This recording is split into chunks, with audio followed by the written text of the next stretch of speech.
আসসালামু আলাইকুম ভিউয়ার্স, আপনারা কেমন আছেন? আলহামদুলিল্লাহ আমি ভালো আছি। ফ্যামিলি কিচেন থেকে আজকে চলে আসলাম একটা ইলিশ মাছের রেসিপি নিয়ে। ইলিশ মাছ যেভাবে রান্না করা হোক না কেন খেতে আসলে ভালো লাগে, সেটা যেভাবেই রান্না করেন না কেন। আজকে আমি ইলিশ মাছটা রান্না করবো একটু অন্যরকমভাবে।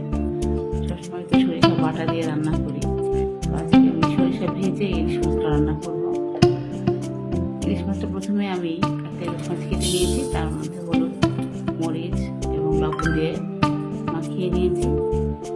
মাখিয়ে আমি একটু রেস্টে রেখে দিয়েছি। আর এদিকে আমি একটা কড়াই বসিয়ে নিয়েছি,